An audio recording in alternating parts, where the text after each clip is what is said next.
All right. Thank you, everyone, for joining us today. My name is Yinka, and I'm your host. Today, we're talking about evolving token distribution models and revenue share for community. And we have with us the Capx team. I will allow them to go into introductions in a bit and just tell us everything while we hit the ground running with this conversation. We have here with us Hitesh. Great to have you here. And great to have you here. Tiagi, great to have you Yeah. here. Super fun. Super excited about getting started. So please introduce yourself. Hi, Hitesh, I'd like you to go first, and then Tiagi will follow. Introduce yourselves to the audience, and then we'll dive into other questions that we have, and then just go into the entire conversation. My name is Hitesh. I'm the founder of Capx. We are building an infrastructure specialized in token distributions and token trading. I've been in the space for like almost 5.5 years now. Prior to Capx, I was one of the directors for Cosmos India, so very, very strong in the Cosmos ecosystem.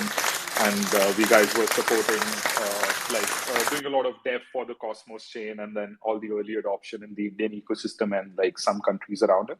And then I was also one of the co-founders for Persistence, which is the liquid staking hub in the Cosmos ecosystem. And now, like, basically just working on capex and building tools and infrastructure to help founders and to help like upcoming Web3 projects in terms of reaching the ideal token distributions. Awesome. Thank you for that in-depth intro. Tiagi, do you mind giving us something about yourself as well? Yeah, hi guys. Thank you so much. I'm the COO at Capx. I basically handle all the operations, the marketing, the communication, and the strategy side of things. We are currently working on a product called Capx app, so mostly handling and heading that part at Capx. I basically got into crypto around a couple of years back through Hitesh itself. Me and Hitesh, we go way back, doing stuff since college days, and it has been a great journey in Web3, in crypto, in blockchain altogether. Just been learning and been again interacting with so many cool people in the space. And I guess probably one of the best part is just how quick and how amazing the growth has been at a personal level, also at a professional level in this space. And this is just such an amazing evolving space that there's so much new to learn and experience. So yeah, thank you so much for having me here. Awesome. Super excited to have you here. Thank you for that. And yes, it's a really cool space to be in, learning and building communities and just like building relationships and just having fun and having good vibes all around. I do want to mention though that it's quite interesting that 9 out of 10 times, almost everyone is able to pronounce my name right. And then I have to just sit here and I'm also struggling to pronounce people's name and it's just always tripping me, right? But that's just a side note. Almost everyone gets my name pronunciation right. Is it that easy? I always thought it probably wasn't for like, anyone who isn't Nigerian. But apparently it is. So there we have that. So Hitesh, do you mind telling us what exactly is Capex 5 for the audience, for people who are like curious, who have no idea, what you do and why you even do what you do? We're particularly curious about that. So if you don't mind giving us some details. Yeah, so I'll basically start with the why. It's like ever since for the past 5, 6 years being in the industry, earlier in the days when it was 2016, 17, there wasn't a lot of VC capital available in the market. So a lot of times, like a lot of projects had a lot of early supporters who used to also get the upside for the project, right? The initial 1,000, 2,000, 5,000 people in the community would be the ones who are helping bootstrap the community, support it in the earlier days. And once the project becomes bigger, those were the people who used to benefit from it. But like ever since the space has evolved and a lot of financial institutions have come into the picture, what I'm observing is like most of the projects have very, very heavy financial backing from institutions and other ways. And what generally happens is like the initial community members, the first 1,000, 2,000, 5,000 people who support a particular project, they usually get tokens at a much later date. So like after the token launches on an exchange or there's a pre-sale happening, so these guys get the tokens then and usually end up buying like a very high price. And we have seen with a lot of projects, right, the project tokens go down. So like with Capex, like one of the main things that we are solving for is basically like bringing back the essence of decentralization to projects, and then also ensuring that all the early supporters and all the community members are the ones who truly get the upside. So a lot of products that we are building are basically modeled around that, where a lot of financial institutions have taken over the industry. But tokenization and decentralization is all about the general people and all the supporters of the community, right? So that's the basic essence. So along those lines, we have this product called Capx app, which basically helps incentivizing community members at a much earlier date. Like what generally happens is, let's say any project takes like a year or two to launch their particular token. So Capex comes into that time frame and help the project distribute ownership of the network to the community with the help of IOU tokens, so that the community members can get like a very, very early skin in the game in the project. And once the token launches, these guys basically get rewarded for all the efforts they did for the project, like for the 1-2 years before the project token went live.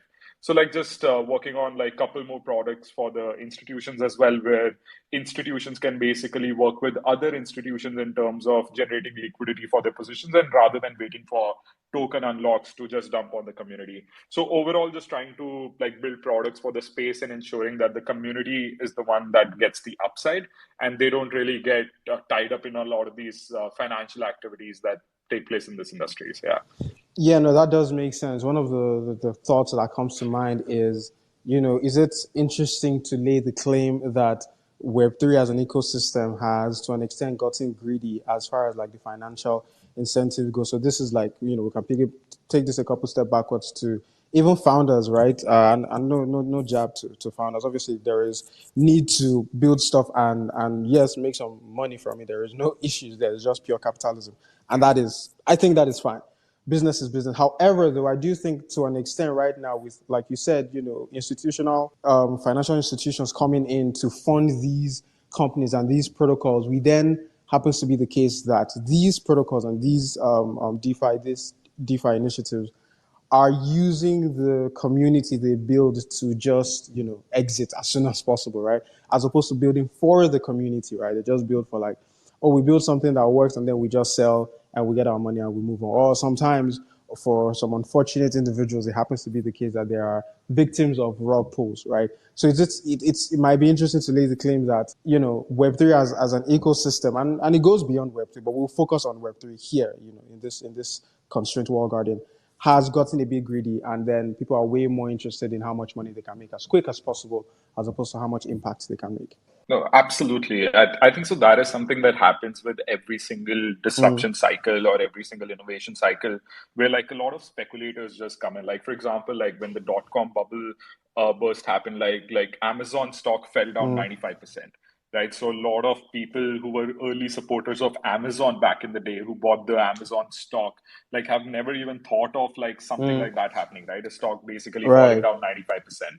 Right. So that is something. And even at that time, like usually what happens is like the technology is not that advanced, but a lot of financial institutions like just see it as like an opportunity to make a quick money or make a quick buck, right? But like even back in the day, there were things happening where like there was articles that why Amazon is the real example why e-commerce is never gonna see the face of this planet after that particular stock fall. But here we are today, right? But like that, of course, events like those do give a very, very big setback, right? Like even with the S&P 500, it has not happened for a very long period of time that you have red market for 3 Yeah. consecutive years, and that's what happened in the dot-com bubble as well, right? So similarly, I feel like for the world of finance, and then if you look at the technology that blockchain is, it's basically a layer to transfer value, right? So it's very natural that a lot of financial institutions will just run over here, and the kind of liquidity there is, and a lot of people basically capitalize on information arbitrage, where a lot of these people who are well read in the industry and everything, they know for a fact that just because they have like a lot more information, they can just like capitalize on people who are not that who don't understand the industry well, who are just here and then trying to Right. make something, right? So of course there's a lot of actors in the space, but I feel like it's definitely getting more mature. Back in the day, it was even more extreme, like I'd say, compared to the 2017 bull. There was so much more randomness, and like the now market is getting more mature, but I think so it will take a couple more cycles for us to get there. But like all these events definitely set back the industry, and like a normal person who's not that who doesn't know much about the industry and is coming to this industry in a good faith, a lot of these guys like literally just get drugged Yeah. by a lot of these people. So like that's a very bad thing that happens in general. Very true. Yeah, no, and what you said is true. It's, it fairly is the same across like anything that has to do with some financial incentive is not exclusive to like the Web3 space as a whole. But I suppose as time progresses, and again, what you said is true, is the maturity is coming in. There are a lot more. I think the bear market is building that maturity. You could say, the fact that there isn't a lot of grain in the market. The people who are here for the short term, Correct. they've looked for something else to do, and the people who are actually enthusiastic and particular about this space are here, are building tools, are building relationships, and are just building themselves up. And yeah, it's a cleansing that is necessary, you could say. Absolutely. And especially with the number of big organizations that have gone down this year. Like it's bad to see how negative it was, but it's also positive to see that these bad actors went down earlier than they like if these actors were to live for the next 2 years, they would have a Right, much larger exactly. impact. Yeah. So this cleansing like sets the floor again and again gives room for this industry to grow again. Right. And yeah, Yeah, for definitely. sure. If it had gone longer than now, perhaps by the time it crumbled, there wouldn't be any pieces to pick up, right? It would just be so messy that there wouldn't be any way for. Right. It already is pretty bad. Like honestly saying, there's a couple of my friends.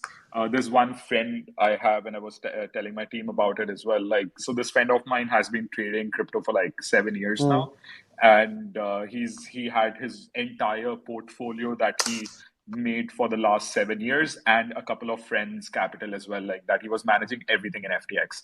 So like literally every single dollar that he worked for in the past 7 years is God just damn. gone. And it's like so heavy. Like you listen to some of these stories and then you question, and then it also understand that why decentralization is Right. so important, right? Because a lot of the solutions today in the market are just centralized wrappers around the concept of decentralization, right? They're not truly decentralized. Had FTX been a decentralized non-custodial exchange, like nothing like this would ever happen, right?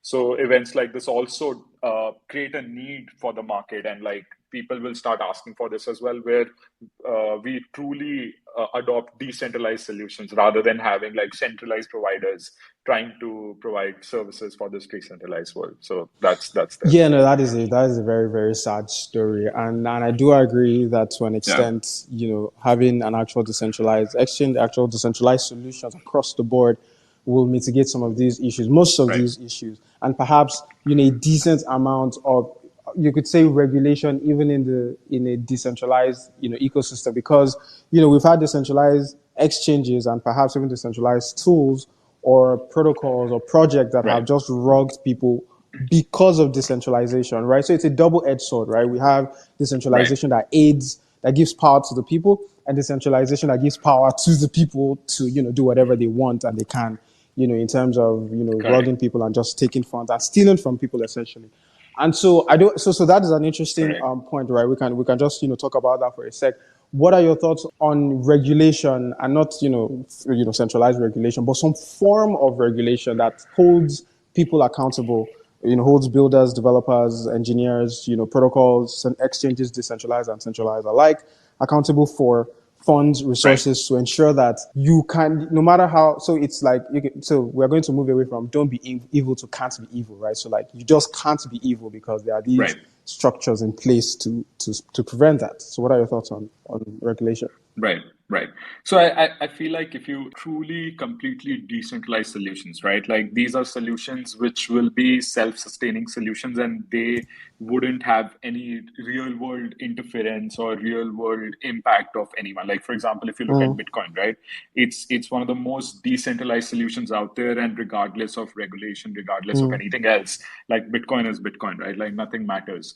So from that perspective, I feel like even though I'm very pro regulation, I also feel like it's important for a lot of these actors to not be able to rug people, but at the same time, I am more pro of the fact that like a lot of these primitives in terms of regulating things should be built out into these decentralized protocols to start with, right? Like where it's like there are certain actors or certain people who also become stakeholders. Like for example, if you look at a validator in any proof of stake network or a DPoS network, right? So this validator actually acts like the regulator to a large extent, right? Because they're ensuring that the transactions are ledger. They are also ensuring there's no double signing. They're ensuring like a lot of different things, right? Which keep the security of the network alive.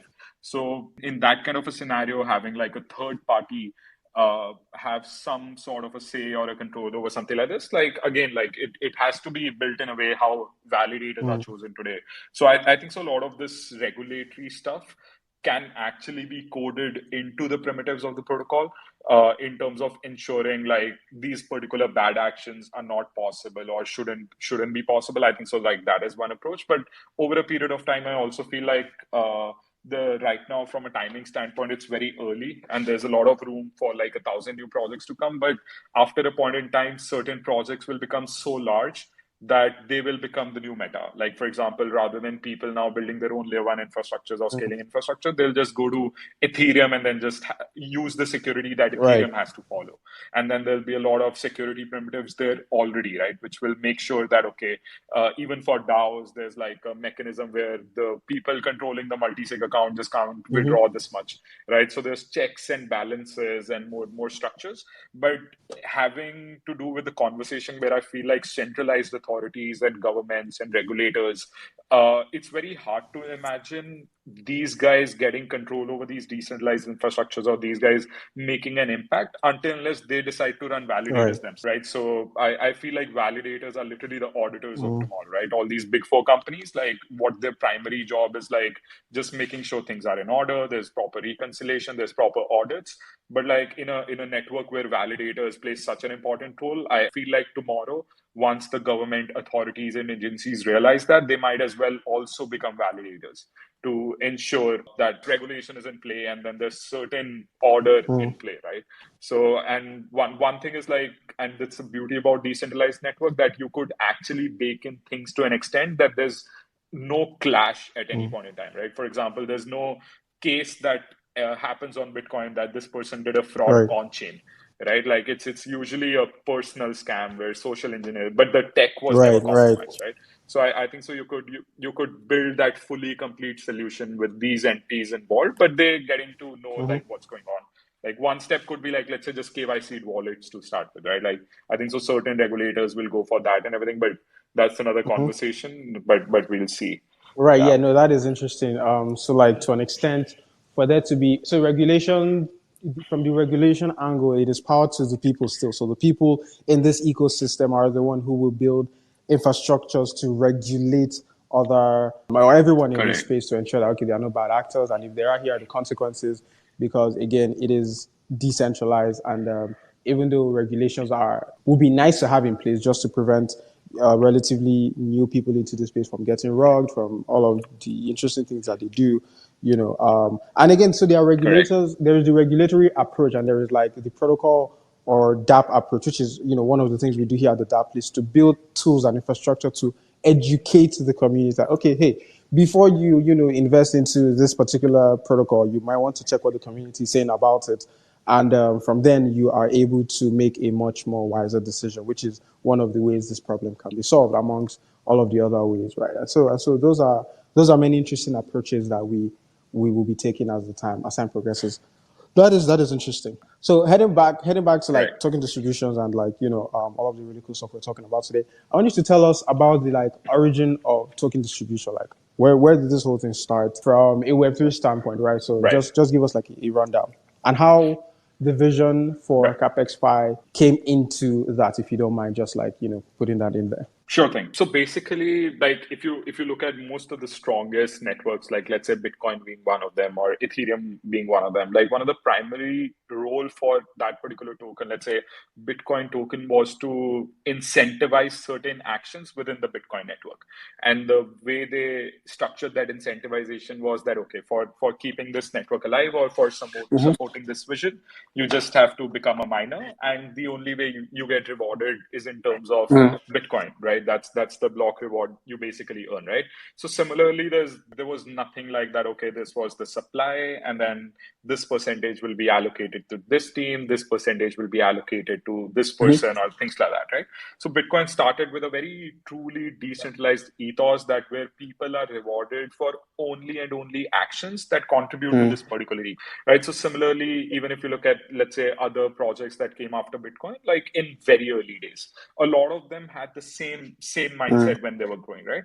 But I also felt like ever since like a lot of financial institutions have come into this industry, they have started confusing tokens Right, with equity exactly. bond, right? Like if you look at it, like right now, any project's life cycle is like a startup life cycle, right? They're like seed state, series A, series B, series C. Then it's like an IPO event, which Yeah. is the ICO event. Then there's like a NASDAQ listing, which is like Yeah, Binance listing, exactly. right? So that is what has been going on, and that's what it has turned out to be, where this token is being looked at more of an investing asset class than a medium to incentivize or disincentivize certain behaviors for Right. the particular project. Let's say for a decentralized YouTube, a right way could be that okay, the token supply is zero right now. Every single person who posts a new video is going to get like one token, right? That's how these tokens come into existence. Or like people who want to view these videos need to accumulate these tokens. Or if you are a OG viewer and you contribute by viewing when no one else is viewing, right? In terms of bootstrapping that initial user base, you get some tokens as well, right? So a lot of these decentralized networks start on this particular ethos, but if you bring a lot of speculative and financial angle to it to start with, like that is where things go wrong, right? And I also feel like for most of the founders in the space, right, a lot of founders who come into the space and they're very young, they're like in their 20s, they're very energetic, they're very enthusiastic, they see this particular industry and they're like, oh wow, I want to contribute to this industry and I want to build something out. And then these guys basically go out in the market and then they go to these events where the VCs are, and the VCs tell them, okay, this is how you have to do it, you have to create a supply and you have to give Yeah. certain portion to us, right? So I think so like most of the builders need to also understand incentives of everyone here, that what is the angle a certain person is basically, what's the basic reason behind some of it. But like that's what I feel like the entire world is now very confused as to like what is the difference between equity Tokens, and yeah. tokens, and these guys have started talking, okay, what's the fundamental inherent value of the token, right? And there's like an example I like to give everyone. And for example, like Elon Musk recently bought Twitter, right? So Twitter was a like publicly traded company. It had like millions of people who held the Twitter share. They were also responsible for certain decisions that Twitter is taking as a shareholder, right? But then Elon decided that, okay, I'm going to buy 100% of the supply. Twitter went private, and there was still a valuation to the company, right? When Elon, like even Twitter today is valued at like $50 billion. Let's say Elon does the same thing to Bitcoin. Today, Elon is like, I'm going to buy the entire Bitcoin network for $200 billion. If and when Elon acquires all of Bitcoin, the value of Bitcoin goes to zero, right? Because that's the fundamental difference between equity and a token, because equity's value is based on certain financial metrics that have been thought of and evolved over a very long period of time. But tokens are all about distribution, right? It's like a Yeah. religion at the end of the day. If there's like a million people who believe in something, you just can't go and question what Right. the beliefs are, right? If they believe in something and they align to something, that is what the token is, right? So just because of a lot of financial capital coming into the picture, like everyone started confusing tokens with equities, because they feel like, okay, this is the generic way to price these particular assets, and this is the mindset you should have when looking at that. So that's one major thing I feel like the world has to learn and evolve to, and understand that, okay, like the way tokens should be valued and how they should come to the market and the models has to evolve and has to be different from how equity startups are launched into this world, right? I think so as the industry matures a little more, a lot of people will start realizing that, and that is when they'll start focusing on token distribution models and understanding that, okay, token is only as good as the distribution. Like, and this is something that we'll realize there's like a million tokens out there with crazy utility, but the value is nothing. And then there are meme tokens out there which are being held by 50 million people, right? And the Yeah. values are insane. And it's about a belief system, right? So I think so that is something that will take some time, of course, because it's not an easy concept to digest. and a lot of capital coming into them in this world now is very mature capital who have like a specific way of looking at things, right? It's like for a current generation to adopt something, it's very difficult, but for the next generation, this is the way it is, right? So I think so, like there are certain things that only time can change, but yeah, I think so that's one of the major things which is stopping that crazy adoption, because people are confused, right? They're confusing tokens with equities and the way it basically functions. Right, right. Solid point. And the thing you said, I only think that only time can change, and perhaps responsibility and ownership as well. Yeah, Because if every enthusiastic founder who comes into the ecosystem to build stuff understands this, at the core, the difference between like a token and then equity, it's easier for them to, you could say, take a stance on however a VC comes in to try to like bamboozle them with certain things. It's easier for them to say, okay, no, this is not going to work because this is different from this, or they just have a much more structured understanding of the next couple steps they can take, as opposed to just doing what every other Web2 centralized company would do and taking tokens for equity, which just messes up pretty much everything. Well, talking about messing up things right, and talking for equity, I think if I remember correctly, even the Ethereum Foundation did use the Ethereum ETH rather as a form of equity to raise money in the early days. I remember reading that somewhere. That correct, so I mean, our lovely Vitalik probably set that into motion, right? He probably sets right, that into motion as, okay, I think it's okay to use the tokens you've created as a form of equity to raise funds. When the project appreciates right, in value, you get your value for money as an investor. So I mean, now, and that is technically, I do think, is like the blueprint every founder or everyone else that builds in this space has been building on top of, as opposed to Bitcoin, which is a provide a service, get rewarded, provide a service, get rewarded, provide an actual service, and you get some token, and it just builds, and you correct. build the network, and the network gets a bit more decentralized and decentralized. And well, I suppose that's just like, yeah, what are your thoughts on that? Right. So very good point. Like all I'm saying here is that there's a specific way for taking our token to the market. Like for example, there's a lot of path dependence to a lot of these older projects where there was no competition and there were like a million tokens flying around. So whatever you started probably got adoption, right? But today the world is very different. There's like 20,000 other tokens who are fighting for eyeballs, and you need like that street cred. You need that some sort of a support Yeah, from like the bigger names, and you yeah. also need the capital. That is absolutely on point, and you should understand that okay, you can use this particular asset to leverage some finances which you can use in terms of growth, but your mindset should still be like, what's the major role of the token, right? The major role of the token is not the fundraise it helps you with, but it's the token distribution and actually decentralizing something, right? So I feel like a lot of people in the process of fundraising, in the process of growing, they just lose that inherent functionality that the token is built for, right? And just focus on the finances. They're like, okay, this is like an equity like instrument I'm playing with here, right? So that's the major point. You absolutely have to do things the way they are done, but at the same time, like you should understand that the mindset should be completely different, right? Where focus on like token being a tool to get capitalized should be like 5%, but 95% of the effort should still go towards decentralizing what you're starting, right? So that is what I All wanted to right, yeah, say. yeah, that does. Yeah, Ethereum did that pretty well, right? Because these guys back in the day understood what's the role of Ethereum, right? And truly, a lot of projects don't understand this. Like your community is as strong as the number of people who were incentivized and benefited from it, right? There's like probably 5 million people out there who make some money with Ethereum, right? That's why the Ethereum community is strong. There's no project out there where everyone lost money and they still Right. have a crazy community, right? So it's just about incentivizing the community for the time, effort, energy, and the belief they put into something. So that just said like that you have to take care of that particular part when starting something. Right, fair enough. That makes sense. So it's not necessarily about, well, not selling tokens, quote unquote. It's about ensuring that the fundamental utility or the purpose the token is supposed to serve, it serves that and it sticks to that. Correct, Awesome, correct, cool. So absolutely. this is an interesting segue into this, which will be like, what are your thoughts on how token distribution should evolve in Web3, right? As the space becomes mainstream, as how we just grow, how should token distribution evolve? Should we go back to the Stone Age, quote unquote, and then you get incentivized by Right. providing some form of validation to the network, by providing security to the network, like the Bitcoin network, or do you still buy tokens as you would on like an ICO, or do the tokens get edge up like Uni did for their Uniswap did for their Uni token?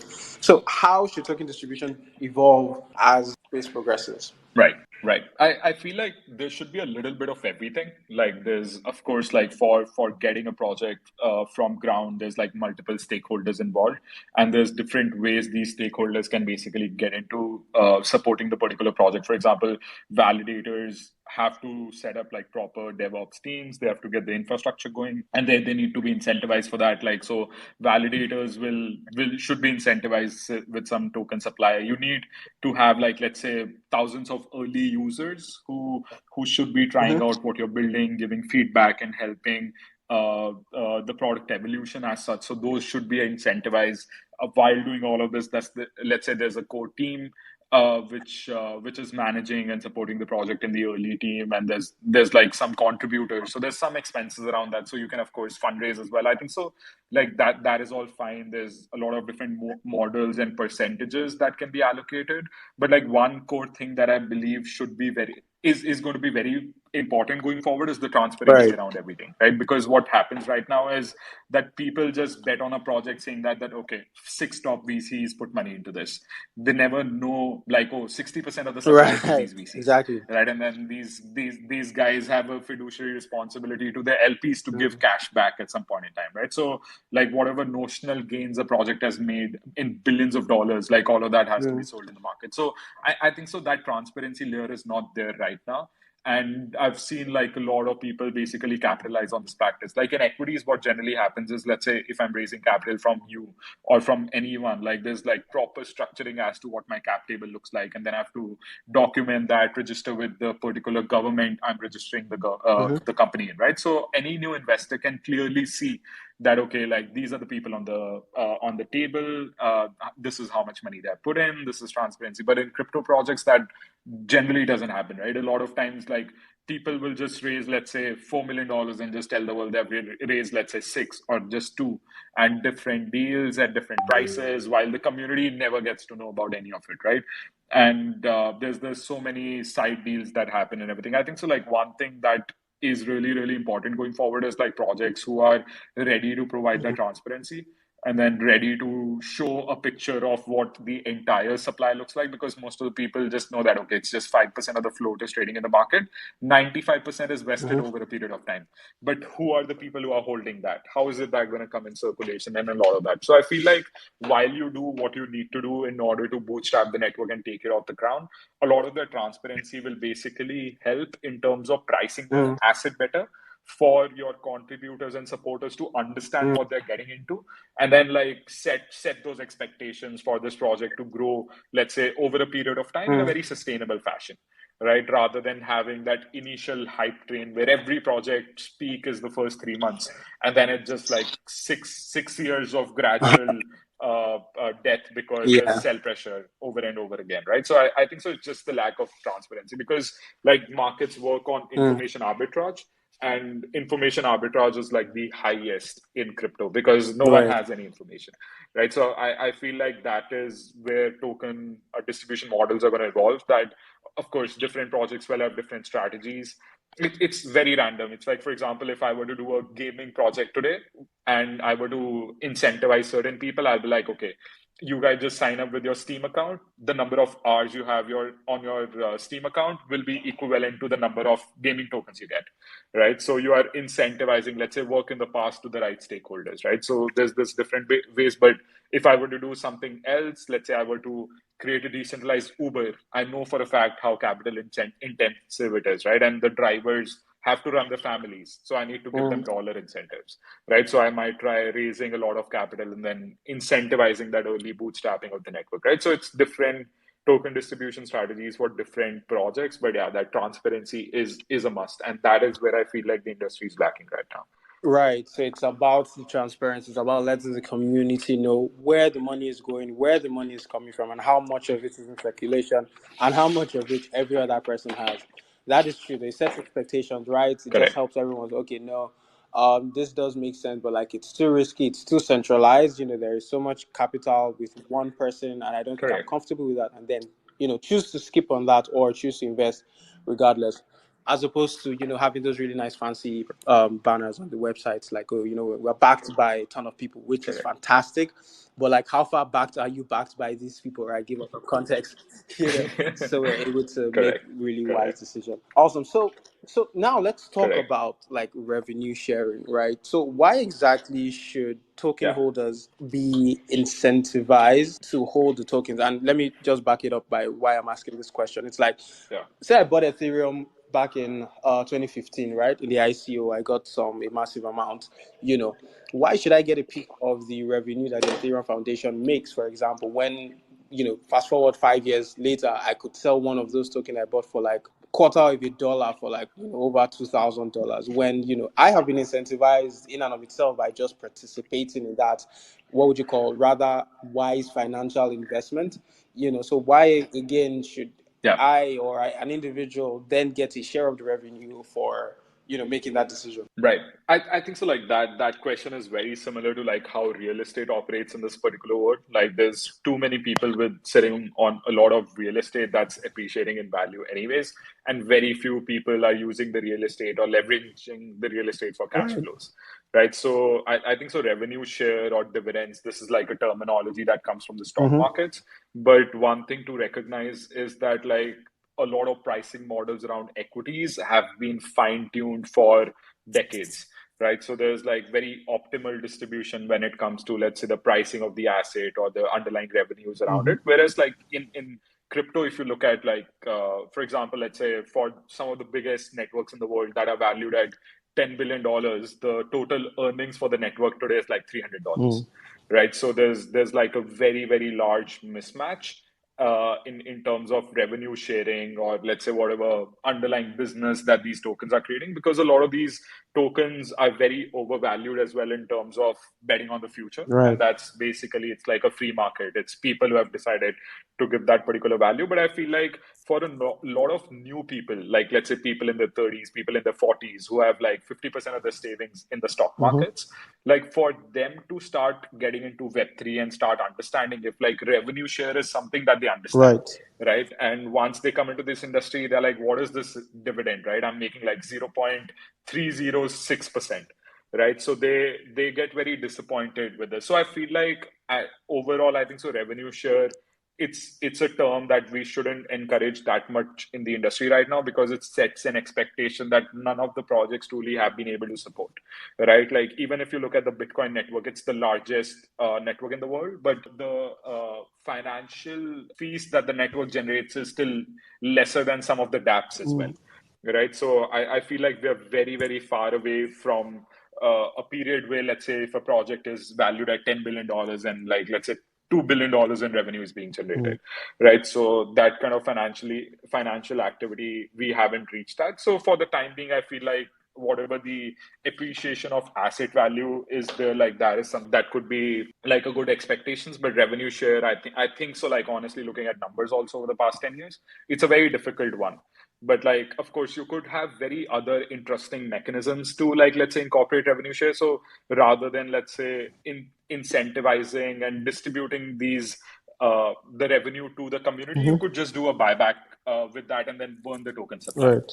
right? So there's because like it's all about setting expectations, right? But like if anyone deposits money in a bank, he deposits $1 million and the person gets like $2 per year, right? It's not going to set like a very make the person very Yeah. happy, right? Like it's like instead you just don't give that $2 Yeah. also, right? Exactly. You have other ways of capitalizing on that particular revenue share, which still, let's say, helps with the value accrual, right? Right. You use that $2 across all accounts and then you burn some of the supply, right? So that the inherent asset just gets more value. So revenue share is a difficult one again. Like I'm still waiting for apps that truly generate enough revenue for making like a token holder happy as to percentages. Like else it's like very, very less, right? It's like a checking account.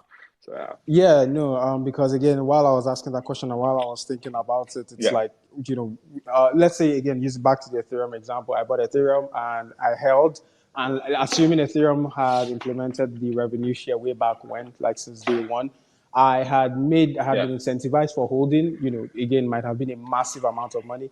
And I have this token that has Right. appreciated in value. And then I'm like, yo, Correct. that's a Correct. really good bag. Let me just, like get some bread. I'm just saying, I'm just Correct. saying. You head Correct. over there, you sell some tokens here and there, and you still have a healthy bag, and you're still getting incentivized to hold Correct. that bag. And then you can say, okay, you know what, this is Correct. a lot of ETH. I'll just go stake some of this shit. And then you still get some more ETH, Correct. and then you still get some more revenue. So No, no, like, absolutely. I do think one of the things Absolutely. I do like that you mentioned is like, one, a buyback and burn, which helps the asset appreciate across everyone who holds. So that's one. Two, it could be something to the ecosystem, maybe even, and maybe if let's assume here in Nigeria and Africa we have a particular token, and the revenue share could be to help like a non-profit, or to help like an orphanage, or to like get into the ecosystem and just like give Correct. back to Correct. these people. We No, absolutely. Yeah, go on. Yeah, I feel like for a blockchain system, like even if you look at Ethereum, right? If you were not getting those incentives, someone else Right. was, right? And that someone else were the validators. Right now, if you think about it like for literally bootstrapping a particular network, there has to be incentive distribution and decision as to who to incentivize, right? For example, if all the incentives were given to the Ethereum token holder, maybe there would never be enough validators to bring Ethereum to what it is today, Right. right? So if you look from a network standpoint, the outflow of incentives from the network was still the same. It's just about who as a stakeholder gets what, Right. right?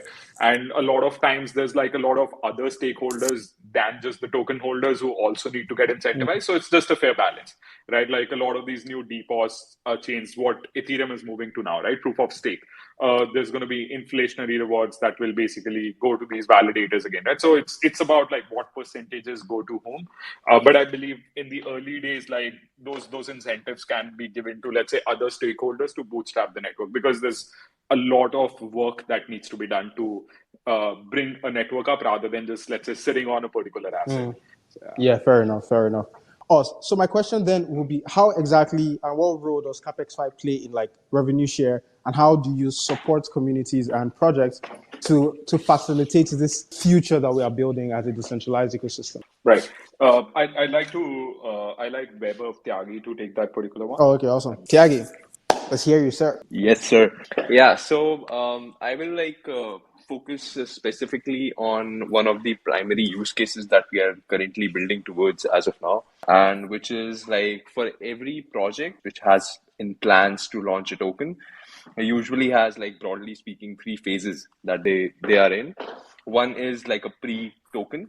That is basically the period when they do not have a token in the market, and then there's the token launch event, and then there's a post-token launch event, right? So everything which comes after the token is launched, and that is basically managing the secondary markets.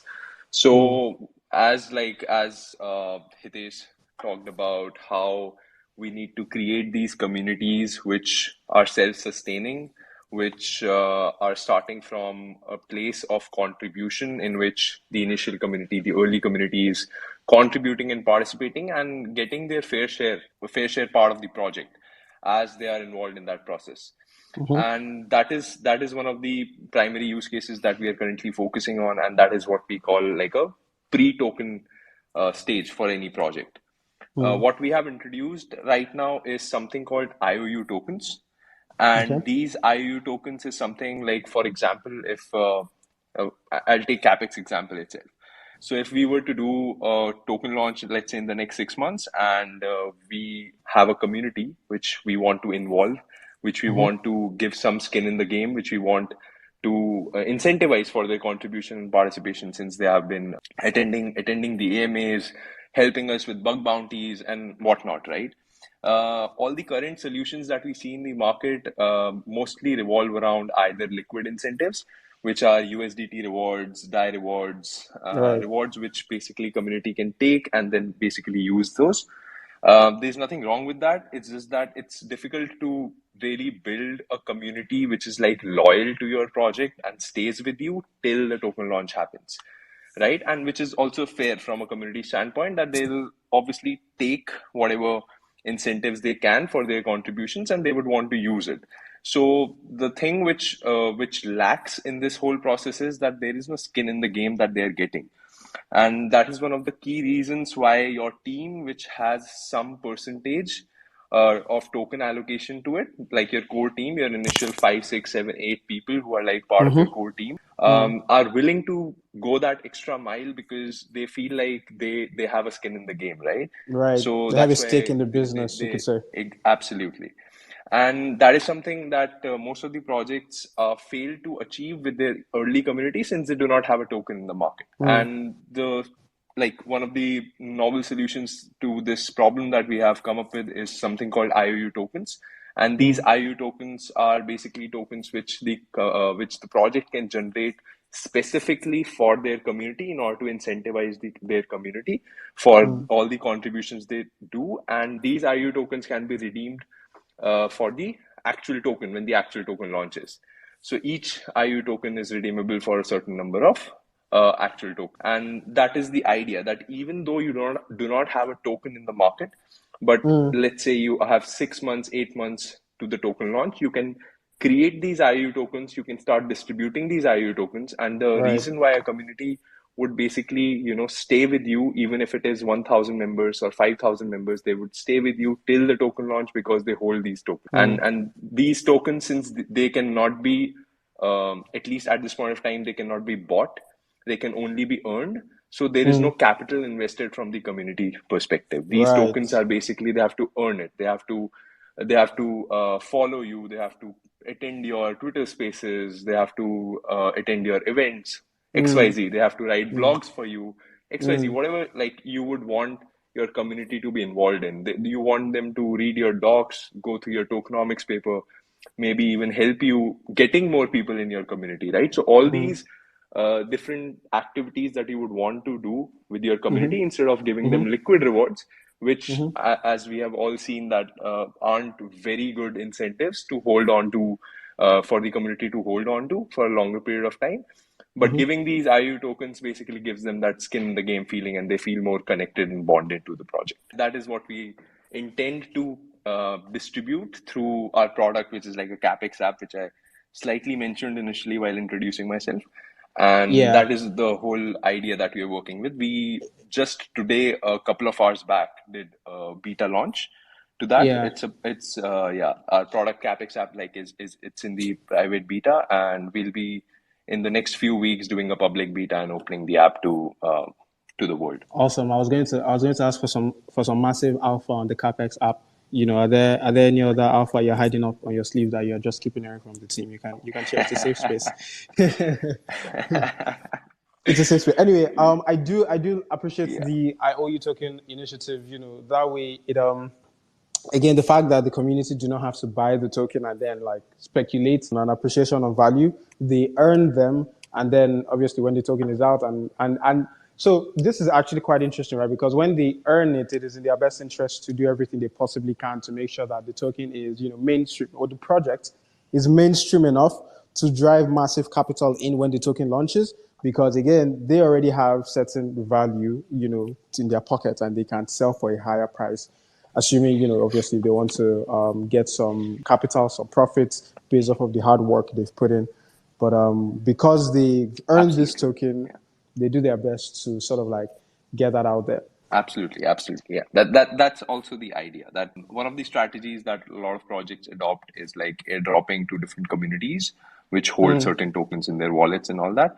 And all that said, like all of that we have seen, like it works to some degree. All of those strategies, like you don't really have to discard a strategy to adopt a new one. We just feel like this is something which any project which is there in the market, which currently has their token launch in their foresight, but are a few months or let's say a year away from.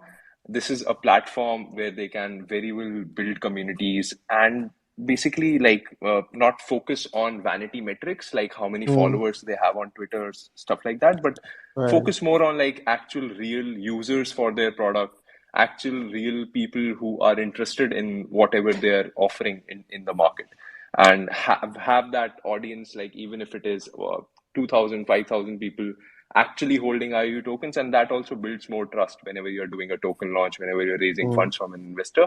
That okay, we have this audience which holds our IOU token, so they actually do believe in us, and they do actually want to see the token launch event happen, and they are supporting us throughout the journey.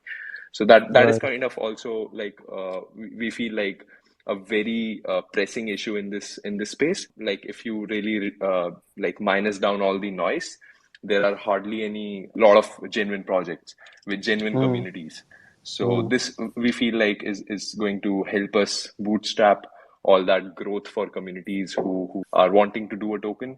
And even if like you're not wanting to do a token, the very native token to the app itself is the Capx token, which is our IOU token.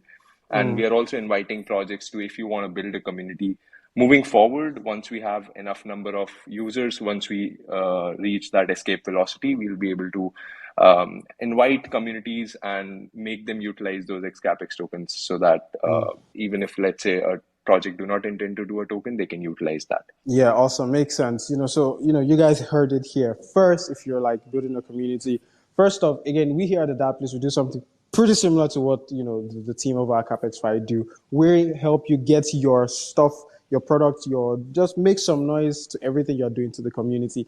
And then, the Capex Fight team handle the finance side of things. It's like, okay, hey, you are building a community, but here's how you can incentivize them and get them to participate to the maximum possible way you would like them to participate. And you can have this IOU tokens. And when it is time, you launch your token, expectations are set. You have people who have built a community with you, who have helped you, read your docs, they've written blogs, they've just made a lot of noise and they've been incentivized for it.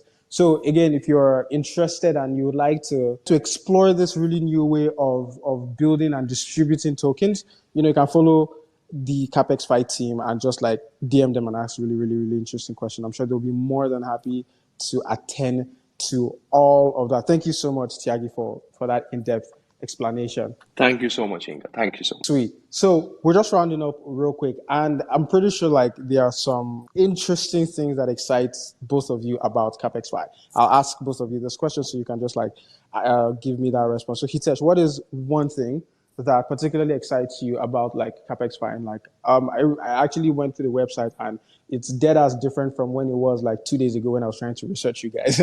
So you guys, yeah. I was thinking about it. Oh, okay, this is interesting. So that is cool. So like, I'm pretty sure there are a couple more interesting, fun things in the pipeline.